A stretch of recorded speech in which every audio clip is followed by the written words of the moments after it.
अस्सलाम वालेकुम। सबसे पहले चाइनीज़ फ्यूचर्स जो कि नेगेटिव रहे लास्ट वीक के अंदर। चाइनीज़ मार्केट जैसे कि एक ऊपर नीचे कंफ्यूजिंग मार्केट चल रही है काफ़ी अरसे से।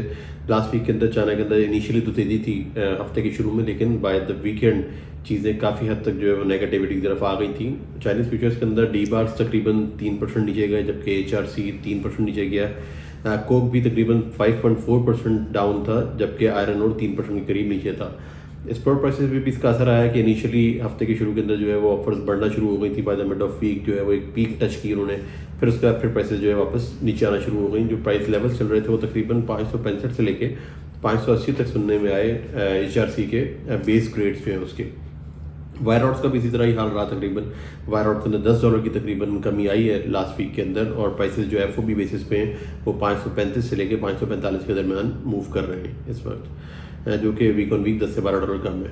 आयरन ओर की प्राइसेस में भी कमी आई है, कुछ $3 के आसपास कम हुआ, $111 के ऊपर अभी इस वक्त ट्रेड हो रहा है। कोकिंग कोल के अंदर $2 की कमी आई, जो कि $228 के ऊपर स्पॉट मार्केट के अंदर ट्रेड हो रहा है इस टाइम पर। स्पॉट प्राइसेस जो स्क्रैप की हैं चाइना के अंदर डोमेस्टिक, उसके अंदर कोई ख़ास चेंज नहीं आया, ना किसी किस्म की इंक्रीज़ हुआ ना कोई डिक्रीज़ हुआ।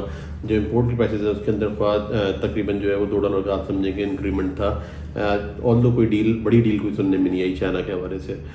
जो बाकी के रेलेवेंट कंट्रीज़ हैं जिनके ऊपर इम्पैक्ट होता है चाइना का सबसे ज़्यादा, मसलन साउथ कोरिया, जापान, ताइवान और वियतनाम, उनके ऊपर भी असर नज़र आया इस चीज़ का।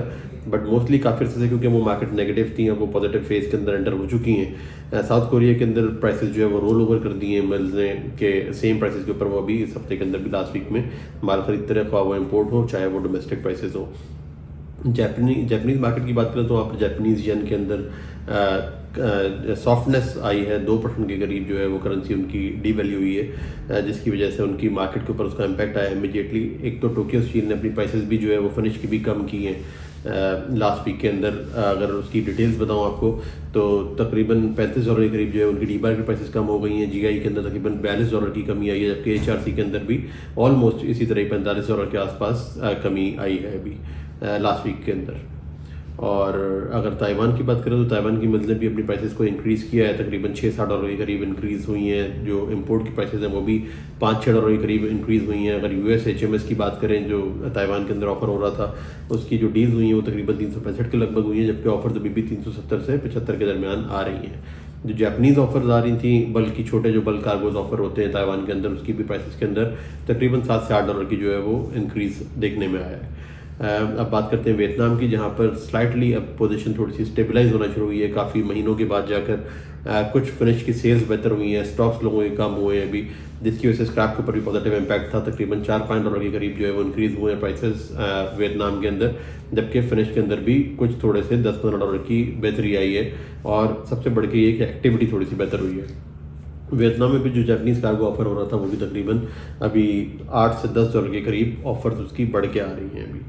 टर्की की बात करें अगर, तो टर्की के अंदर कोई ख़ास कारोबार नहीं हुआ लास्ट वीक के अंदर, किसी किस्म की ख़ास डील स्क्रैप के हवाले से सुनने में नहीं आई। और जो स्क्रैप की डील्स सुनने में आई वो भी बाय द वीकेंड सुनने में आई हैं, कुछ 1-2 वेसल्स की डील्स, और वो भी तकरीबन $378 के ऊपर कार्गो बुक हुआ है HMS का। इसके अलावा कोई ख़ास खबर नहीं थी सुनने में जो आई हो, तो इसकी वजह से वहाँ पर भी इंडेक्स जो है वो थोड़ी नीचे आई है। स्क्रैप की US HMS की इंडेक्स की अगर बात करें टर्की के अंदर, तो वो इस वक्त असेस हो रही है तकरीबन 378 से 380 के लगभग, जो कि वीक ऑन वीक कंपैरिजन किया जाए तो तकरीबन $7 से $9 के करीब जो है उसके अंदर कमी आई है, या 2 से 3% के करीब आप समझें कि प्राइसेस कम हुई हैं टर्की में। रीबास की प्राइसेस काफ़ी स्टेबल थी, 635 से 640 के करीब जो है वो प्राइसेस सुनने में आ रही थी टर्की के अंदर। और जो एक लास्ट वीक के अंदर मैंने बात की थी कि 22 जून को मीटिंग होनी है फाइनेंस के हवाले से, एक बहुत बड़ी मीटिंग है और कुछ बड़े रिजल्ट सामने आएंगे, तो उसका वही हुआ जिस किस्म की एक्सपेक्टेशंस थी लोगों की। उस मीटिंग के अंदर डिसाइड किया गया है कि इंटरेस्ट रेट बढ़ा दिया जाए टर्की का, और थोड़ा बहुत नहीं तकरीबन 6.5% के करीब जो है वो इंटरेस्ट रेट बढ़ाया है सेंट्रल बैंक ने टर्की के। और अब उनका जो इंटरेस्ट रेट है बेसिकली वो 15% के ऊपर जो है अभी इस वक्त स्टैंड कर रहा है, जो कि एक बड़ी परेशान कुन बात थी वहाँ की लोकल इंडस्ट्री के लिए भी।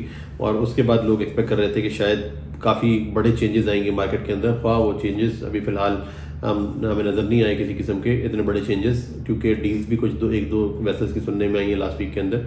तो अभी तक मामला क्लियर नहीं है कि किस तरह से मूव करेगा, बट डिप्रेशन काफ़ी ज़्यादा है वहाँ पर। अभी ज़ाहिर है कि इम्पोर्ट जब आपका इतना इंटरेस्ट जो है वो बढ़ जाए तो इम्पोर्ट्स के अंदर भी मसाइल पैदा होते हैं, और आपकी करेंसी तो ऑलरेडी डेप्रिशिएट चल रही थी, तो वो सारे मसाइल अभी भी टर्की के लिए सामने हैं। जब ये अनाउंसमेंट हुई है जो इंटरेस्ट रेट बढ़ाए, तो उसके फौरी बाद जो है वो टर्किश मिल्स ने अपने लोकल प्राइसेस बढ़ा दिए थे। अपना जो तवज्जो है वो इंपोर्ट के बजाय लोकल की तरफ की, और कुछ प्राइसेस तकरीबन 200 लीरा के लगभग पर टन जो है प्राइसेस टर्किश मिल्स ने 200 से लेकर 400 लीरा तक बढ़ाए हैं, डिपेंडिंग ऑन मिल रीजन कि किस रीजन में वो है मिल। तो सारे जो फोकस था वो लोकल मालों के ऊपर था, जिसकी वजह से प्राइसेस बढ़ाकर उन्होंने अपनी रिस्टॉकिंग शुरू कर दी है अभी। अब नेक्स्ट वीक जो है वो टर्की के अंदर भी हॉलीडेज़ होंगी, और इस हफ्ते ही होंगी हॉलीडेज़। तो ये अगले जो 7-8 दिन है वो ऑब्वियसली पूरी दुनिया के अंदर ही, खासतौर से मुस्लिम कंट्रीज़ के अंदर एक्टिविटी तो ना होने के बराबर होगी, जिसका मतलब ये है कि अभी भी चांसेस हैं कि प्राइसेस जो ऑफर्स हैं उसके अंदर हम लोगों को कमी कुछ नज़र आए आने वाले दिनों के अंदर। ईरान और रशिया की बात करें अगर, तो वहाँ पे मार्केट्स ऑलमोस्ट स्टेबल थी। ईरान के अंदर तकरीबन $492 के आसपास FOB प्राइस आ रही है बिलेट्स की, जो कि $2 के करीब जो है बढ़ी है लास्ट वीक से कंपैरिजन के अंदर। जबकि रशिया के अंदर जो प्राइसेस आ रही हैं वो तकरीबन $510 FOB के आसपास आ रही हैं, जो कि कम हुई है as compared to last week. तकरीबन $10 से $12 की कमी आई है रशियन बिलेट्स के अंदर, क्योंकि उनकी भी सेल अब उस तरीके से एक्सपोर्ट्स के अंदर हो नहीं पा रही है। यूरोप और यूके की अगर बात करें, यूके के अंदर भी इंटरेस्ट रेट बढ़ाया गया लास्ट वीक के अंदर, जो कि 0.5% बढ़ाया था। अब एज ऑफ नाउ जो वहाँ पे इंटरेस्ट रेट है वो 5% के लगभग लाई कर रहा है as of now. Domestic mills ने वहाँ पर जो है वो प्राइसेस थोड़ी सी अपनी इंक्रीज़ की हैं यूके के अंदर, जबकि डॉक्स की जो प्राइसेस हैं वो भी थोड़ी सी स्टेबल है बेसिकली, ना कमी कहेंगे ना ज़्यादा कहेंगे, उसके अंदर एक तरीके से स्टेबल चल रही है वहाँ पर। बट एक्टिविटी कुछ नहीं थी एक्सपोर्ट्स के हवाले से, क्योंकि टर्की भी जो है वो ऑफ है, और इंडिया, पाकिस्तान, बांग्लादेश हर जगह से एक्टिविटी बहुत ज़्यादा स्लो है, जिसकी वजह से उसका इम्पैक्ट डॉक की प्राइसेस के ऊपर आ रहा है। बेनेलुक्स की अगर बात करें वीक ऑन वीक प्राइसेस की, तो वो तकरीबन $6 के करीब कम हुए हैं। आप वो लोकल मिल्स को डोमेस्टिक सप्लाई कह दें, या फिर अपनी जो एक्सपोर्ट्स की प्राइसेस हैं उसकी बात करें, तो ऑलमोस्ट $6 के करीब कमी आई है week on week. Italian plate prices जो है वो अभी इस वक्त स्टेबल होने की तरफ जा रही हैं, क्योंकि वहाँ पे मिल्स ने 20 से 25 यूरो कम किए थे, जिसकी वजह से काफ़ी इंटरेस्ट जनरेट हुआ है कंज्यूमर्स का, और काफ़ी हद तक स्टॉक्स वहाँ पे प्लेट से कम हो गए, जिसकी वजह से अब एक्सपेक्टेशन ये जाहिर की जा रही है कि हो सकता है कि मिल्स अब तकरीबन वापस 20-25 यूरो वापस बढ़ाएं, और एक्टिविटी के ऊपर काउंट ऑन करके तो उसकी जो है वो बेनिफिट उठा सकें जो इनके स्टॉक्स लो हुए हैं अभी उस चीज़ की वजह से। पॉलिश डिमांड अभी तक काफ़ी ज़्यादा स्लो है पोलैंड के अंदर, किसी किस्म की एक्टिविटी बेहतर नहीं हो रही, वो रीबार हो चाहे कॉइल्स हों, वहाँ पे जो मिल्स हैं वो भी अभी इस वक्त डिप्रेशन का शिकार है, और सेल्स अभी तक काफ़ी ज़्यादा स्टैग्नेंट है, जिसकी वजह से प्राइसेस पे इम्पैक्ट आ रहा है, और प्राइसेस बतदरीज कम होती चली जा रही हैं। इसके अलावा जो यूरोप के अंदर कोटा सिस्टम है, बेसिकली जो कोटास एलोकेट किए हैं डिफरेंट कंट्रीज़ को, उसके अंदर कोरिया ने और इंडिया ने खास तौर से बहुत तेज़ी से अपने कोटास को जो है वो यूटिलाइज़ किया, और काफ़ी हद तक यूटिलाइज़ कर चुके हुए हैं अभी। तो अब ये देखना है कि बाकी कंट्रीज़ जो है वो कब अपने कोटास को यूटिलाइज़ करते हैं वहाँ पर। बट ये है कि कोरिया और इंडिया के अंदर काफ़ी ज़्यादा एक्टिविटी उन ऑरिजिन से यहाँ पर रही है। यूएसए की बात की जाए तो मार्केट्स ओवरऑल फ्लैट थी, वो स्क्रैप हो चाहे जो फ्लैट प्रोडक्ट्स हैं उनके, स्क्रैप की प्राइसेस तो बाकायदा तौर पर फ्लैट रही। वेस्ट कोस्ट पे बात करें या ईस्ट कोस्ट पे बात करें या कंट्रीराइज की बाकी की बात करें, तो ओवरऑल सिचुएशन स्टेबल थी।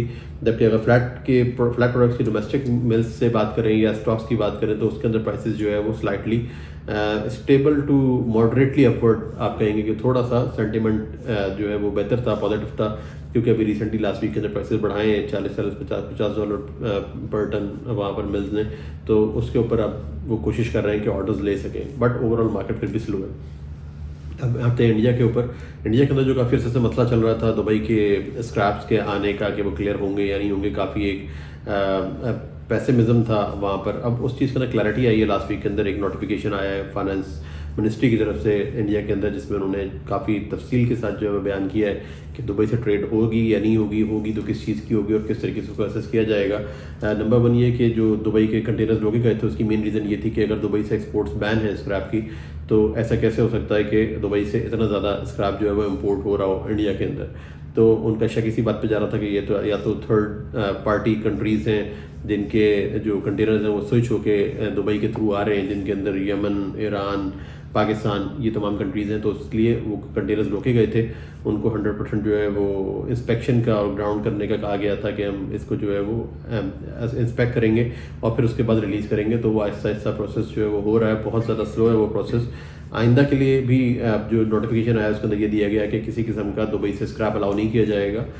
जो इंस्पेक्शन कंपनी है, प्री इंस्पेक्शन कंपनी, उसकी जिम्मेदारी होगी अगर वो इस किस्म का सर्टिफिकेट देते हैं, PSIC मिलता है जिसके अंदर दुबई ओरिजिन हो, तो इसका मतलब ये है कि अगर के PSIC देखने के बाद जो इंस्पेक्शन एजेंसी है उसको उसका मिस डिक्लेरेशन का केस किया जाएगा उसके ऊपर और उसको जवाब देना पड़ेगा इस चीज़ का।